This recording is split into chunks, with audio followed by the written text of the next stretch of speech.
Hi guys, welcome to ശ്രദ്ധ. ഇത് ശ്രദ്ധയുടെ പുതിയ പോഡ്കാസ്റ്റ് ആണ്, വോയിസ് ഓഫ് ശ്രദ്ധ. ഞാൻ നിങ്ങളുടെ സ്വന്തം ഹോസ്റ്റ് ജെഫിൻ. നമ്മുടെ കൂടെ ജോയിൻ ചെയ്യുന്നത് ജിൽബി ആൻഡ് ജാസ്മിൻ ആണ്. ഇന്ന് ഞങ്ങൾ ഈ പ്രോഗ്രാം കണ്ടക്ട് ചെയ്യുന്നത് തന്നെ ഞങ്ങളുടെ ശ്രദ്ധ എന്ന ഞങ്ങളുടെ പ്രോഗ്രാമിനെ കുറിച്ചുള്ള ഒരു ബ്രീഫ് ഇത് നിങ്ങൾക്ക് തരാൻ വേണ്ടിയാണ്. അപ്പൊ നമ്മൾ ഇന്നിവിടെ അൺഫിൽട്ടേർഡ് ആയിട്ടുള്ള സംസാരമായിരിക്കും, എങ്ങനെ ശ്രദ്ധയിലേക്ക് ഞങ്ങൾ എത്തിപ്പെട്ടു എന്നുള്ളത്. അപ്പൊ ഓരോരുത്തരായി അവരവരുടെ എക്സ്പീരിയൻസസ് ഷെയർ ചെയ്യുന്നതായിരിക്കും. അവരവർ എങ്ങനെ ശ്രദ്ധ അവർക്ക് എന്ത് ഇമ്പാക്റ്റ് ആണ് അവരുടെ ലൈഫിൽ കൊണ്ടുവരുന്നത്, എന്തുകൊണ്ട് ശ്രദ്ധ സ്റ്റാർട്ട് ചെയ്യാൻ ഞങ്ങൾ മൂന്നുപേരും കൂടെ തീരുമാനിച്ചു എന്നുള്ളതാണ്. അപ്പൊ ആദ്യമായി നമ്മുടെ എക്സ്പീരിയൻസ് ഷെയർ ചെയ്യാൻ വേണ്ടി ഞാൻ ജാസ്മിനെ ഇൻവൈറ്റ് ചെയ്യുന്നു. Okay, hello.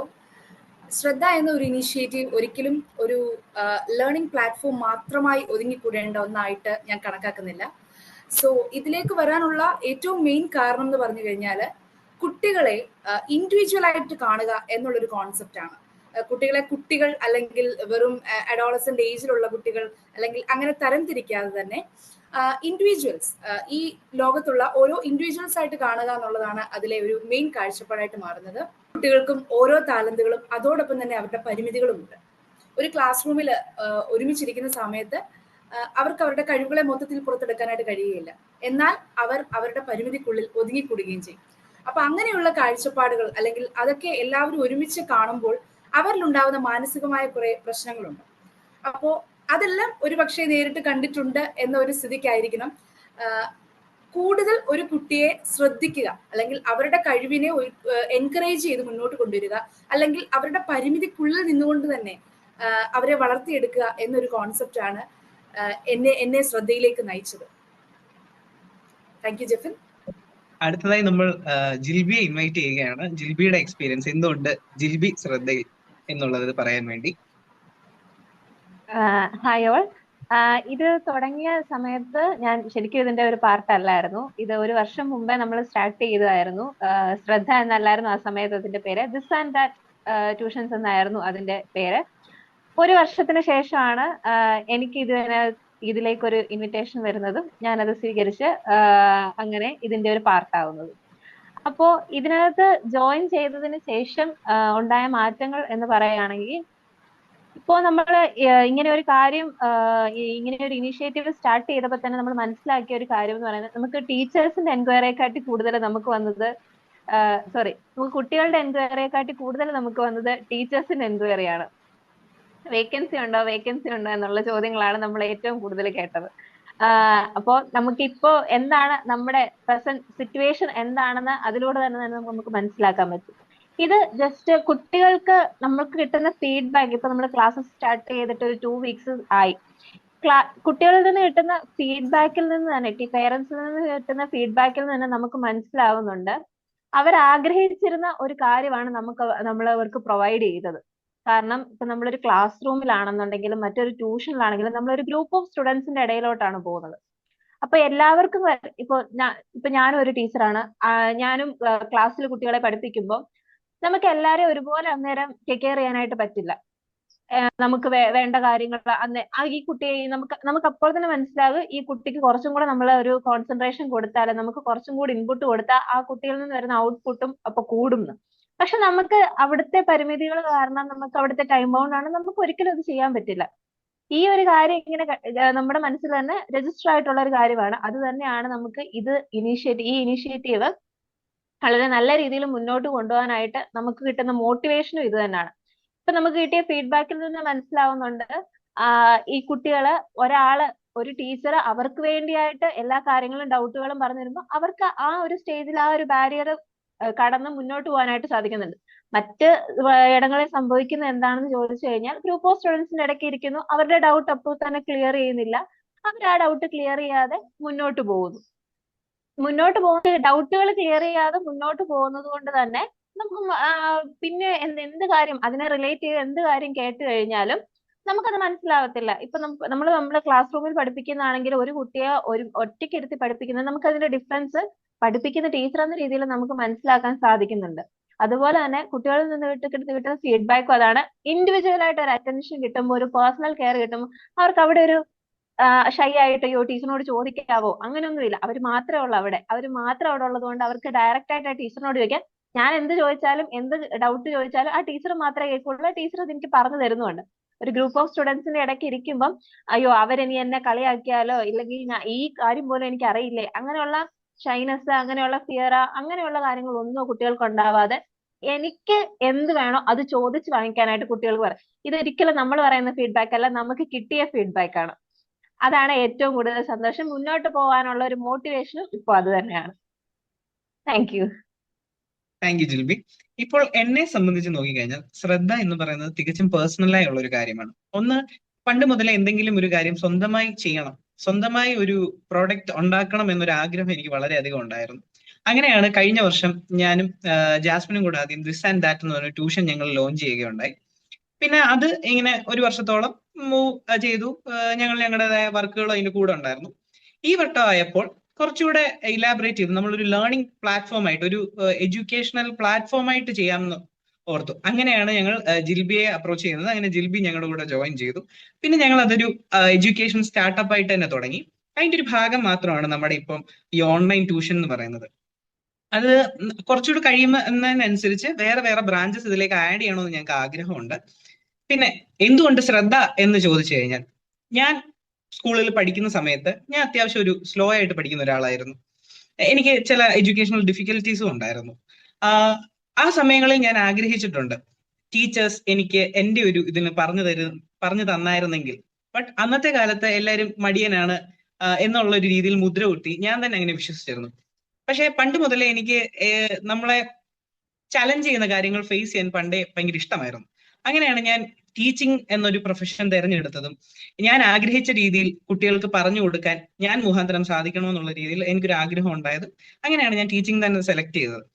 അങ്ങനെ ഈ കഴിഞ്ഞ വർഷം തന്നെ നമ്മൾ സ്കൂളിൽ പഠിപ്പിച്ചുകൊണ്ടിരിക്കുന്ന സമയത്ത് ഒരുപാട് കുട്ടികളെ ഇതുപോലെ ഞാൻ ശ്രദ്ധിച്ചിട്ടുണ്ട്. ഒരു ക്ലാസ് റൂം എപ്പോഴും ഒരു മിക്സ്ചർ പോലെയാണ്. പല എബിലിറ്റീസ് ഉള്ള, പല രീതിയിൽ പഠിക്കാൻ പറ്റുന്ന സ്റ്റുഡൻസ് എപ്പോഴും ആ ക്ലാസ്സിൽ കാണും. എപ്പോഴും ടീച്ചേഴ്സിന് എപ്പോഴും ഒരു മീഡിയം സ്പീഡിൽ മാത്രമേ ആ ക്ലാസ് ഹാൻഡിൽ ചെയ്യാൻ പറ്റുന്നുള്ളൂ. ചില ഗിഫ്റ്റഡ് ആയിട്ടുള്ള സ്റ്റുഡൻസ് കാണും. അവർക്ക് വേണ്ട രീതിയിൽ അവർക്ക് കുറച്ചുകൂടെ ആക്ടിവിറ്റി ഓറിയന്റഡ് ആയിട്ടോ അല്ലെങ്കിൽ അവർക്ക് കുറച്ചുകൂടെ ക്വിക്ക് ആയിട്ടുള്ള കാര്യങ്ങൾ പറഞ്ഞു കൊടുത്താൽ മാത്രം മതി. അതേസമയം ഇച്ചിരി സ്ലോ ലേണർ ആയിട്ടുള്ളവർക്ക് കുറച്ചുകൂടി ഡീറ്റെയിൽ ആയിട്ട് അവർക്ക് വേണ്ടി കാര്യങ്ങൾ എക്സ്പ്ലെയിൻ ചെയ്യേണ്ടി വരും. പക്ഷെ ടീച്ചേഴ്സിന് അത് ഒരിക്കലും ആ ഒരു പേസിൽ കീപ്പ് ചെയ്യാൻ നല്ല ബുദ്ധിമുട്ടുള്ള ഒരു കാര്യമാണ്. ക്ലാസ് എപ്പോഴും ഒരു മീഡിയം സ്പീഡിൽ ഒരു ഇടത്തരം കുട്ടികളെ ഫോക്കസ് ചെയ്തേ നമുക്ക് പോകാൻ പറ്റുള്ളൂ. കാരണം നമ്മൾ ടൈം ബൗണ്ടഡ് ആയിട്ടായിരിക്കും വർക്ക് ചെയ്യുന്നത്. നമുക്ക് ഒരു ഇത്ര 220 days അങ്ങനെയാണ് ഒരു സ്കൂൾ ഇയർ ഉള്ളത്. ആ സ്കൂൾ ഇയറിനുള്ളിൽ അത്രയും പോർഷൻസ് നമ്മൾ തീർക്കണം, എക്സാംസ് കണ്ടക്ട് ചെയ്യണം, ഇവാലുവേഷൻസ് നടത്തണം. അപ്പോൾ ടീച്ചേഴ്സിന് ആ ഒരു ഫോമിലേ പോകാൻ സാധിക്കുകയുള്ളൂ. ബട്ട് കുട്ടികൾ എന്ന് പറഞ്ഞാൽ പലരും പല കഴിവുള്ളവരും പല രീതികളുള്ള ആൾക്കാരുമായിരിക്കും. നമ്മൾ ശ്രദ്ധയിൽ ഉദ്ദേശിക്കുന്നത് തന്നെ ആ ഒരു കണ്ടന്റ് എത്തിക്കുക, ഇൻഡിവിജ്വൽ ആയിട്ടുള്ള ക്ലാസ്സസ് കൊടുക്കുക. ചില കുട്ടികൾക്ക് ജസ്റ്റ് ഒരു ഗൈഡൻസ് മാത്രം മതിയായിരിക്കും, ചിലർക്ക് ഡീറ്റെയിൽ ആയിട്ട് അത് എക്സ്പ്ലെയിൻ ചെയ്ത് പഠിപ്പിച്ചു കൊടുക്കണമായിരിക്കും. ആ ഒരു കണ്ടന്റിനെ ഇംപ്ലിമെന്റ് ചെയ്യുക എന്നുള്ളതാണ് നമ്മൾ ശ്രദ്ധയിൽ നിന്ന് ഉദ്ദേശിക്കുന്നത്. അപ്പോൾ അങ്ങനെ ഇതുവരെ ഇപ്പൊ 2 ആഴ്ചയായി ഞങ്ങൾ തുടങ്ങിയിട്ട്. ആ 2 ആഴ്ച കൊണ്ട് ഞങ്ങൾക്ക് കിട്ടിയ ഫീഡ്ബാക്ക് വളരെ പോസിറ്റീവ് ആണ്. അത് വളരെയധികം സന്തോഷമുണ്ട്. പിന്നെ ഇത് ഞങ്ങൾക്ക് ഒരു ലേണിംഗ് എക്സ്പീരിയൻസ് ആണ്. ഞങ്ങൾ ചെയ്യുന്ന പല കാര്യങ്ങളിലും ഞങ്ങൾ പുതിയതായി കാര്യങ്ങൾ പഠിക്കുന്നുണ്ട്. മിസ്റ്റേക്കുകൾ തീർച്ചയായിട്ടും ടെക്നോളജിക്കലി ആണെങ്കിലും അറേഞ്ച്മെന്റിലാണെങ്കിലും ഒരുപാട് ഡെവലപ്മെന്റ്സ് നമുക്ക് കഴിഞ്ഞ 2 ആഴ്ച കൊണ്ടുണ്ടായി. കാരണം നമ്മൾ ഫേസ് ചെയ്ത പല കാര്യങ്ങളും അങ്ങനെ ആയിരുന്നു.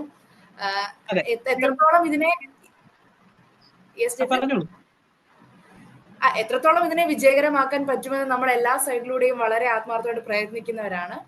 സോ വളരെ നന്നായിട്ട് ഇതുവരെയുള്ള കാര്യങ്ങൾ കൊണ്ടുപോകാൻ നമുക്ക് കഴിഞ്ഞു. ഇനിയും പഠിക്കാനുണ്ട്, ഇനിയും മുന്നോട്ട് പോകാനുണ്ട്. തീർച്ചയായിട്ടും ജിൽബിയും പറഞ്ഞതുപോലെ നമ്മൾ ഇവിടെ ആഗ്രഹിക്കുന്നതിന് ഇൻഡിവിജ്വൽ അറ്റൻഷൻ ആണ്. ഒരുപാട് കുട്ടികൾ ആഗ്രഹിച്ചിട്ട് ലഭിക്കാതെ പോകുന്ന ഒരു കാര്യമാണ് ഈ പേഴ്സണൽ അറ്റൻഷൻ എന്ന് പറയുന്നത്. എസ്പെഷ്യലി ലേണിംഗിലേക്ക് വരുമ്പോൾ നമ്മൾ ഒരിക്കലും ഒരു സബ്ജക്ട് പഠിപ്പിക്കാൻ അല്ലെങ്കിൽ ഒരു സബ്ജക്ട് ടീച്ചറിനെ എല്ലാ സബ്ജക്റ്റിനും ഡിവൈഡ് ചെയ്ത് കൊടുക്കുകയല്ല. നമ്മൾ ഇൻട്രൊഡ്യൂസ് ചെയ്യുന്നത് തന്നെ സബ്ജക്ട് എക്സ്പേർട്ടിനെയാണ്. ആ സബ്ജക്റ്റിൽ വളരെയധികം ക്വാളിഫിക്കേഷൻ ഉള്ള വളരെ എക്സ്പേർട്ട് ആയിട്ടുള്ള ടീച്ചറിനെയാണ് നമ്മൾ ഓരോ കുട്ടിക്കും കൊടുക്കുന്നത്. അതോടൊപ്പം തന്നെ ആ സബ്ജക്റ്റിൽ ആഴമായ അറിവും ഇൻഡിവിജ്വൽ അറ്റൻഷനും ലഭിക്കുന്നു. ഈ സബ്ജക്ട് എക്സ്പേർട്സിനെ നമുക്ക് കൊടുക്കാൻ പറ്റുന്നതുകൊണ്ട് കുട്ടികൾക്ക് ആ സബ്ജക്റ്റിന് വേണ്ട ഡീപ്പായിട്ടുള്ള ഒരു എക്സ്പ്ലനേഷൻ കിട്ടും. ഒരു ടീച്ചറിൽ നിന്ന് എല്ലാ സബ്ജക്റ്റും പഠിപ്പിക്കുക എന്ന് പറയുന്നത് അത് പ്രാക്ടിക്കലി വളരെ ബുദ്ധിമുട്ടുള്ള ഒരു കാര്യമാണ്. ഒരു ഒരു ഈ യെസ് യെസ് കണ്ടന്റ് ക്വാളിറ്റി ഉണ്ട്. ഒരു ടീച്ചർ എല്ലാ സബ്ജക്റ്റോടെ ഹാൻഡിൽ ചെയ്യുമ്പോൾ ആ ടീച്ചറിന് അറിയാം അതിന് കിട്ടുന്ന ക്വാളിറ്റി ഒരിക്കലും ബാക്കിയൊരു സബ്ജക്റ്റിന് വരില്ല. എപ്പോഴും ആ ഒരു ടീച്ചർ ബാക്കിയുള്ള സബ്ജക്ട്സ് എടുക്കുമ്പോൾ ആ പോരായ്മകൾ കാണും അതിൻ്റെ അകത്തിൽ, അല്ലെങ്കിൽ ഡീപ്പായി ഒരു എക്സ്പ്ലനേഷൻ ആ കുട്ടി ആഗ്രഹിക്കുന്ന രീതിയിൽ കൊടുക്കാൻ പറ്റിയെന്ന് വരില്ല. ശരിയല്ലേ ജിൽബി? ഇല്ല, നമുക്ക് എല്ലാവർക്കും അറിയാവുന്ന ഒരു കാര്യമാണ് ഒരു കുട്ടി മറ്റൊരു കുട്ടിയിൽ നിന്ന് വളരെയധികം ഡിഫറെന്റ് ആണ്. ഒരു കാര്യത്തിൽ പോലും പഠിക്കുന്ന ഒരു രീതിയിലാണെങ്കിൽ പോലും ആ സമയത്തിലാണെങ്കിൽ പോലും എല്ലാവരും ഡിഫറെന്റ് ആയിട്ടുള്ള ഒരു കാറ്റഗറി ഓഫ് സ്റ്റുഡൻസിനാണ് നമ്മുടെ ക്ലാസ് റൂം എക്സ്പീരിയൻസിൽ നിന്നാണ് നമുക്ക് ഇത്രയും കാര്യങ്ങൾ കിട്ടിയത്.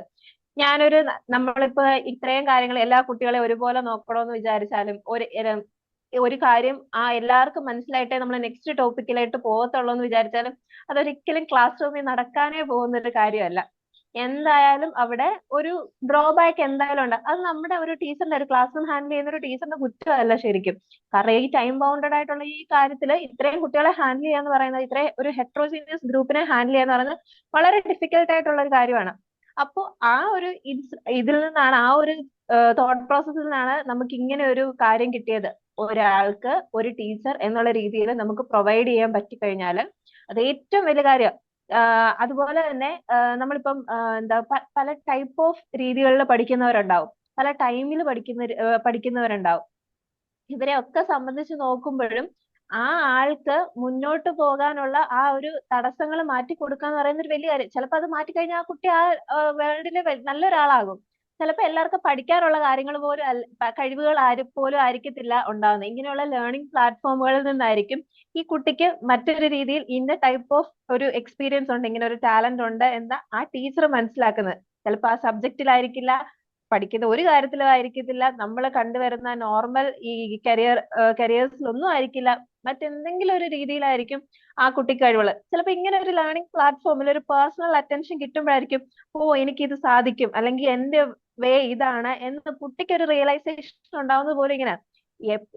ഏത് കാര്യത്തിലാണെന്നുണ്ടെങ്കിലും പേഴ്സണൽ അറ്റൻഷൻ, എന്നെ ഞാനായിട്ട് കാണുന്നതും ഒരു ഗ്രൂപ്പിലിരുന്ന് എന്നെ കാണുന്നതും തമ്മിൽ എന്തായാലും വ്യത്യാസമുണ്ട്. അത് ഓരോ കുട്ടിക്കും എക്സ്പീരിയൻസ് ചെയ്യാൻ പറ്റുന്നുണ്ട്. ഇപ്പൊ നമുക്ക് നമ്മൾ ഈ കാര്യം ഇപ്പൊ ഷെയർ ചെയ്യുമ്പോൾ എല്ലാവർക്കും റിലേറ്റ് ചെയ്യാൻ പറ്റുന്ന ഒരു കാര്യം ഇത്. ഇൻഡിവിജ്വലി ഒരു അറ്റൻഷൻ കിട്ടിയാൽ, ഇൻഡിവിജ്വലി ഒരു ട്രീറ്റ്മെന്റ് കിട്ടിയാൽ. ഇപ്പൊ എന്റെ ഒരു എക്സ്പീരിയൻസ് പറയുകയാണെങ്കിൽ, ഞാൻ ഒരു 10ാം ക്ലാസ് വരെ മലയാളം മീഡിയത്തിലായിരുന്നു പഠിച്ചത്. അപ്പോ 11th 12th പെട്ടെന്ന് നേരിട്ട് ഒരു ഷിഫ്റ്റ് ഇംഗ്ലീഷ് മീഡിയത്തിലോട്ട് വന്നു കഴിയുമ്പോഴത്തേക്ക് നല്ല പാടായിരുന്നു പഠിക്കാൻ വേണ്ടിയിട്ട്. ആകെപ്പാടെ ഞാൻ പഠിച്ച ഒരു കാര്യം എന്ന് പറയുന്നത് മാത്സ് ആണ്. ആ മാത്സ് മാത്രമേ എനിക്ക് ഒറ്റയ്ക്ക് പഠിക്കാൻ അറിയത്തുള്ളായിരുന്നു. അതുമായിട്ട് ഞാൻ മുന്നോട്ട് പോയി. ബാക്കി ഒരു കാര്യം, ഇപ്പൊ ടീച്ചേഴ്സ് എന്നെ ക്ലാസ്സിൽ ട്രീറ്റ് ചെയ്ത് എങ്ങനെയാന്ന് വെച്ച് കഴിഞ്ഞാൽ 62 സ്റ്റുഡൻസ് ഉണ്ടായിരുന്നു ഞങ്ങളുടെ ക്ലാസ്സിൽ. ഈ 62 സ്റ്റുഡൻസിനെ എങ്ങനെ ഹാൻഡിൽ ചെയ്യണം, എനിക്കിപ്പം ഒരു ടീച്ചർ എന്ന രീതിയിൽ അത് തിങ്ക് ചെയ്യാൻ പറ്റും. എങ്ങനെ ഈ 62 പേരെ ഒരുപോലെ ടേക്ക് കെയർ ചെയ്യാൻ പറ്റും? ഒരിക്കലും നടക്കുന്ന കാര്യമല്ല. പക്ഷെ ആ സമയത്ത് ഉണ്ടായിരുന്ന ഒരു ഇതെന്ന് പറയാം, ഇപ്പൊ ഞാനും ഓർത്ത് എനിക്ക് പഠിക്കാൻ അറിയാഞ്ഞിട്ടായിരിക്കും, അല്ലെന്നുണ്ടെങ്കിൽ ഈ സബ്ജക്റ്റ് ഒന്നും എനിക്ക് അതിന്റെ ബേസ് ഇല്ലാത്തതുകൊണ്ടായിരിക്കും, അങ്ങനെ ഒരുപാട് കാര്യങ്ങൾ ഞാനും ചിന്തിച്ചിട്ടുണ്ട്. പക്ഷെ ആ സമയത്ത് ആ ഒരു ലാംഗ്വേജ് ബാരിയറോ അല്ലെന്നുണ്ടെങ്കിൽ ഇങ്ങനെ ഒരു മോട്ടിവേഷനോ, ഇതൊക്കെ ഇത്രയൊക്കെ ഉള്ളൂ, അല്ലെങ്കിൽ നമുക്ക് ഇങ്ങനെ ഒരു പേഴ്സണൽ അറ്റൻഷൻ കിട്ടിക്കഴിഞ്ഞു കഴിഞ്ഞാൽ, ഇപ്പൊ വീട്ടിലാണെന്നുണ്ടെങ്കിലും നമുക്ക് അങ്ങനെ പറഞ്ഞു തരാൻ ആളുണ്ടായിരുന്നില്ല, അല്ലെങ്കിൽ ഞാൻ പേഴ്സണൽ ആയിട്ട് ട്യൂഷന് പോയിരുന്നില്ല. സ്കൂളിൽ പോകുന്നു പഠിക്കുന്നു എന്ന് മാത്രമല്ല, എന്നെ കാണുന്നത് എന്റെ ക്ലാസ് ടീച്ചേഴ്സ് മാത്രമാണ്. അവര് മാത്രമേ കാണുന്നു. ആർക്കെങ്കിലും ഒരാൾക്ക് എനിക്ക് കുറച്ചും കൂടെ ഒരു കാര്യം പറഞ്ഞു തരാൻ പറ്റുന്നത് ചിലപ്പോൾ ഞാൻ വേറൊരു വഴി കൂടെ പോയേരെ. എനിക്ക് മാത്സ് മാത്രം അറിയാവുന്നത് കൊണ്ടാണ് ഞാൻ ഈ ഒരു വഴിയിലൂടെ വന്നത്.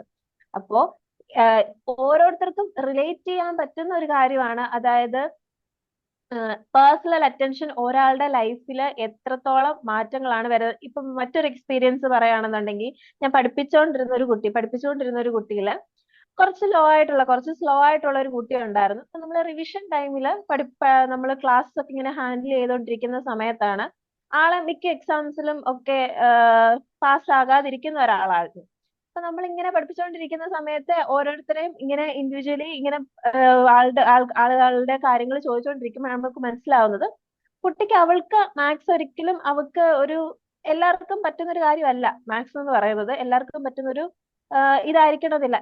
അതിപ്പം നമ്മൾ വളർന്നു വന്ന ആ ഒരു വഴിയിലൂടെ ആ ഒരു ബാരിയേഴ്സ് ഒന്നും മാറ്റാതെ പോകുന്നതിന്റെ പ്രശ്നമായിരിക്കും. എല്ലാവർക്കും എന്തെങ്കിലുമൊക്കെ ചെയ്യാൻ പറ്റുന്ന സബ്ജക്റ്റുകളാണ് എല്ലാ സബ്ജക്റ്റുകളും. അതിൽ വലിയൊരു പ്രയാസം വരുന്നതെന്ന് പറയുന്നത് അതിനകത്ത് ഒട്ടും ടേക്ക് കെയർ ചെയ്ത് കൊടുക്കാത്തത് കൊണ്ടാണ് വലിയൊരു പ്രയാസമായിട്ട് അത് മാറുന്നത്. അപ്പൊ ആ കുട്ടിക്കും അങ്ങനെ ഒരു ബുദ്ധിമുട്ടുണ്ടായിരുന്നു. അങ്ങനെ ആ ബുദ്ധിമുട്ടിലൂടെ കടന്നു വരുന്നത് 12th എത്തിയപ്പോഴും എന്ത് സാധിക്കുന്നില്ല, അത് മുന്നോട്ട് പോകാനായിട്ട് സാധിക്കാതെ അങ്ങനെ പോയത്. ഞാൻ പേഴ്സണലി സംസാരിച്ചപ്പോഴാണ് നിനക്ക് മറ്റെന്തൊക്കെ കഴിവുകളുണ്ട് എന്ന് സംസാരിച്ചപ്പോഴാണ് അവൾക്ക് വേറൊരു കഴിവുണ്ട്, ഞാൻ അതിനെപ്പറ്റി ഡീറ്റെയിൽഡ് ആയിട്ട് പറയുന്നില്ല, മറ്റൊരു കഴിവുണ്ട്.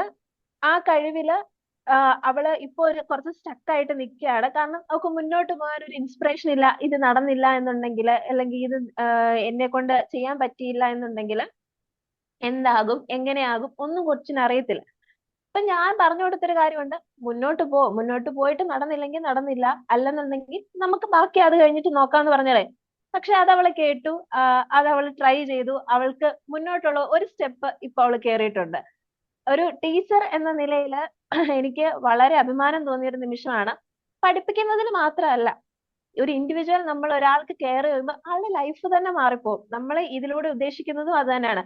മാർക്ക് വാങ്ങിക്കുന്നു, പഠിക്കുന്നു, അതെല്ലാം നമ്മുടെ ലൈഫിൽ ആവശ്യമാണ്. പക്ഷെ ഒരു ടീച്ചർ ആയിരിക്കും അല്ലെങ്കിൽ ഒരു വ്യക്തി ആയിരിക്കും നമ്മുടെ ലൈഫിൽ ഒരു ടേണിംഗ് പോയിന്റിൽ നമ്മുടെ കൂടെ ഉണ്ടാവുന്നത്. ആളുടെ വാക്കായിരിക്കും എനിക്ക് ആ കുട്ടി ഒരു നെക്സ്റ്റ് സ്റ്റെപ്പും കൂടെ അതിനോട് അടുത്തു എന്ന് കേട്ടപ്പം എനിക്കുണ്ടായ ഒരു സന്തോഷം. ഇനി മുന്നോട്ട് പോകുമ്പോ എന്താ ഉണ്ടാകുന്നതെന്ന് എനിക്കറിയില്ല. പക്ഷെ എന്റെ ഒരു വാക്ക് കേട്ട് കുട്ടി മുന്നോട്ട് പോയപ്പം എനിക്കുണ്ടായ ഒരു സന്തോഷം വളരെ വലുതാണ്. അപ്പോ ഇതുപോലെയുള്ള ലേണിംഗ് പറഞ്ഞോളൂ ജസിൻ. അല്ല, ഇതുപോലൊരു എക്സ്പീരിയൻസ് എനിക്കും പറയാനുണ്ടായിരുന്നു. പറഞ്ഞില്ല, കൺക്ലൂഡ് ചെയ്തോ. ഓക്കെ. അപ്പൊ ഉണ്ടായ ഒരു അനുഭവം എന്ന് പറയുന്നത് ഇതാണ്. അതായത് നമ്മൾ ടെക്സ്റ്റ് ബുക്കിലെ കണ്ടന്റ് പഠിപ്പിക്കുക എന്നതിലപ്പുറത്തേക്ക് നമുക്ക് ലൈഫിൽ കിട്ടുന്ന ഇതൊക്കെ ഉള്ളു. ബാക്കി പിന്നെ ഒരു നിലനിൽക്കുന്ന കാര്യങ്ങൾ എന്ന് പറയുന്നത്, മാർക്ക് വാങ്ങിച്ചാലും സർട്ടിഫിക്കറ്റ്സും കാര്യങ്ങളും ഒക്കെ ഫയൽസിനകത്ത് ഇരിക്കുമെങ്കിലും നമ്മൾ ഓർത്തിരിക്കുന്ന കാര്യങ്ങൾ ഇതൊക്കെ. അപ്പം എനിക്ക് കുട്ടികൾ എത്ര മാർക്ക് വാങ്ങിച്ചാലും എനിക്ക് ഓർമ്മയില്ല. പക്ഷെ ഇപ്പോ എന്റെ മനസ്സിൽ നിൽക്കുന്ന ഒരു കാര്യം, ഇനി ഞാൻ മറക്കാത്ത ഒരു കാര്യം ഇതായിരിക്കും. അത് നല്ലൊരു എക്സ്പീരിയൻസ് ആയിരുന്നു. ഇൻഡിവിജ്വൽ അറ്റൻഷൻ കിട്ടുന്നതിന്റെ ഒരു പ്രത്യേകതയാണത്. എനിക്ക് പറയാനുള്ള ഇതുപോലൊരു എക്സ്പീരിയൻസ് ഉണ്ടായിരുന്നു. ഞാൻ ഇതുപോലെ പഠിപ്പിക്കാൻ കയറിയ സ്കൂളിൽ എനിക്ക് 2 കുട്ടികളുണ്ടായിരുന്നു ആ ക്ലാസ്സിൽ. ടീച്ചേഴ്സ് തന്നെ അവർക്കൊന്നും അറിയില്ല എന്ന് പറഞ്ഞ് ഇട്ടിരുന്ന 2 കുട്ടികളാണ്. ഞാൻ ഇംഗ്ലീഷ് അവരെ പഠിപ്പിച്ചുകൊണ്ടിരുന്നത്. ഞാൻ ചെന്ന സമയത്ത് ശരിയാണ്, അവർക്ക് ലെറ്റേഴ്സ് പോലും അറിയില്ല, 8th പഠിക്കുന്ന കുട്ടികൾക്ക്. പക്ഷെ ഞാൻ ചെന്നു, അവരുടെ നോക്കി, ഞാൻ അവരെ കുറച്ചുകൂടെ ആദ്യം ഞാൻ അവരെ എൻകറേജ് ചെയ്യുക ചെയ്തത്. ജസ്റ്റ് അവോയ്ഡ് ചെയ്ത് വിടുകയല്ലായിരുന്നു.